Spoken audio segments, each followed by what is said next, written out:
So last night, I really didn't have a whole lot going on. There was just a lot of time on my hands, and I was quite bored with myself. I didn't really know how to occupy my time. I want to check out some manga. I haven't really, reviewed anything manga-wise or have even read manga in quite some time. So I was like, you know what? Manga is titled Kingdom. Now, Kingdom, I just finished its first arc, which was chapters 1 through 47. So I have a pretty good, at least sort of grasp on the series, at least up to this point, okay? Now, this is a manga series that is over 500 chapters, okay? But I have read at least 1 through 47, the first arc of the series, to actually dive into some first impressions. Now, don't get me wrong, this series is over 500 chapters long at this given moment in time. But what I'm trying to say is that I at least have some sort of good foundation as to give my first impressions of the series and see if I can actually get others to check it out as well. So, is Kingdom interesting? Is it enjoyable? What is the appeal of this series? What exactly is it about?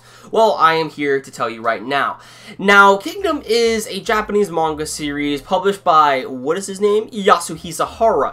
Hey guys, this is future Professor Anime right here. Past Professor Anime actually did a mix-up. He meant to say that this manga was made by Yasuhiro Hara, and it was actually published by Shueisha in Weekly Young Jump. So, sorry for that mistake there. Let's get back to the video.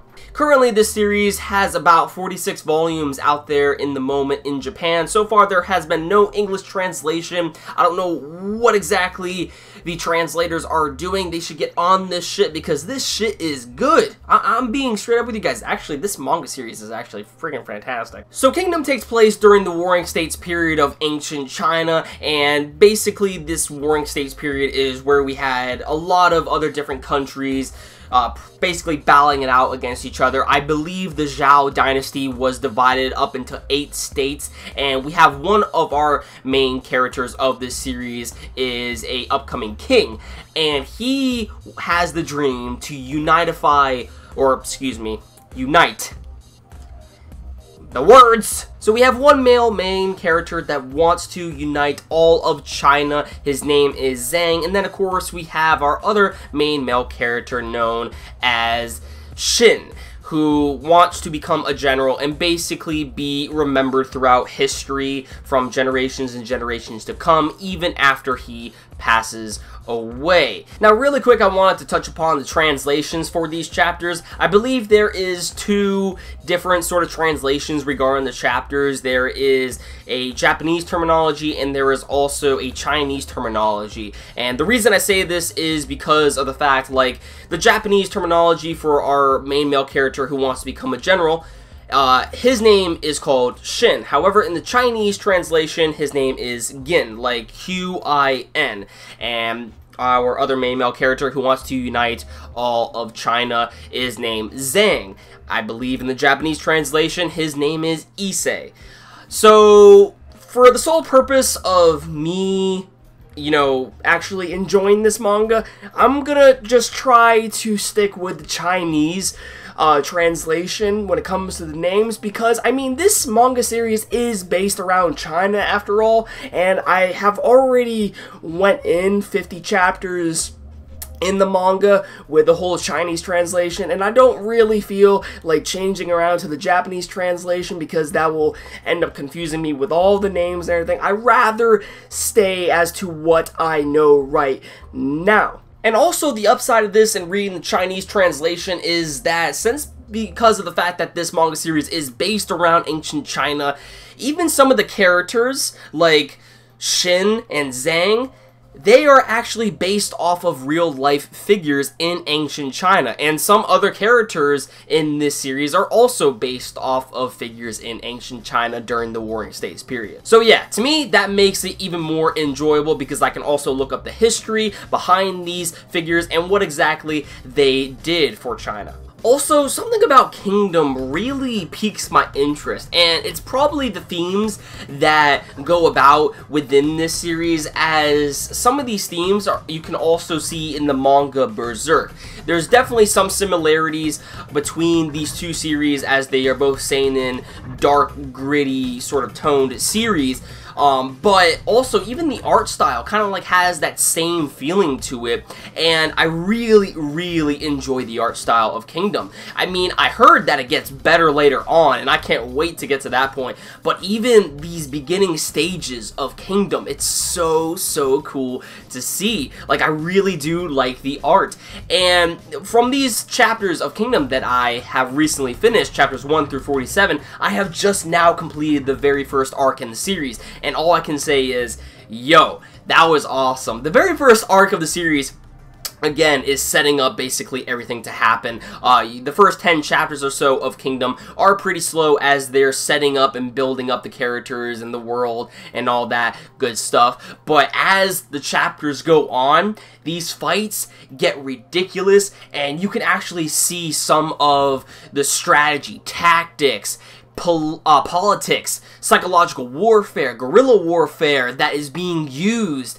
in these chapters of Kingdom. And if we are already being exposed to this sort of series like early on, later as the series goes on, I can see it getting darker, more bloodier, and, you know, just all around more enjoyable. Now, really quick, I'm going to go into some spoiler territory regarding Kingdom's first arc, so if you don't want to be spoiled on that, I suggest you skip to this point in time. In the count of 5, 4, 3, 2, 1, we are heading into spoiler territory, my friends.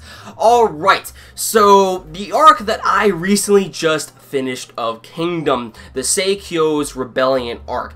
It was very interesting to see that Zhang has this half-brother of his that apparently is king of the throne. He ends up basically setting out a coup to kill his half-brother because of the fact of jealousy. He doesn't think that Zhang is fit to become a king. And it was very cool how we see Shin and Zhang's development and their relationship build about, as, I mean, so far they are probably still not on the best of terms, but we can definitely see there is a little bit of trust in their relationship, and I'm assuming that, you know, later down the line it's probably going to be somewhere on the same lines of Guts and Griffith, how they both trust each other. You know, Shin is probably going to be used as Zhang's sort of sword, you know, his right-hand man, as you will, kind of like Guts and Griffith.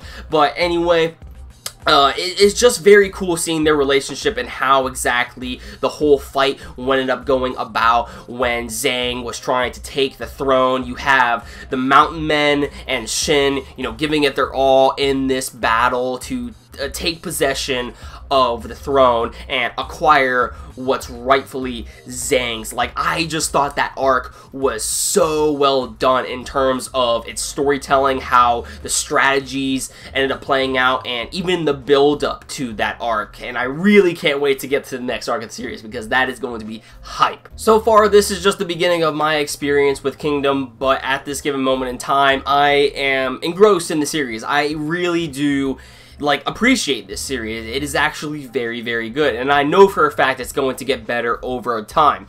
However, I do want to say that I don't really know if I will be able to catch up to this series. So with that said, I am going to try my very best to get caught up with this series, and if I do end up getting catched up with the series, I'm going to end up reviewing it by arc, so that way I can at least get some videos out of Kingdom and just my overall thoughts on what I've thought about each arc. But I just want you guys to know that it's going to take quite some time for me to actually get caught up with this series, if I actually do decide to get caught up. But so far, I am pretty much green-lit to get caught up with this at the moment, because I am really enjoying this, but we'll just see if I actually stay true to those words or not. But definitely, I do recommend Kingdom. If you haven't given it a shot already, definitely check this series out. If you like politics and psychological warfare and strategy, stuff that actually makes sense, historical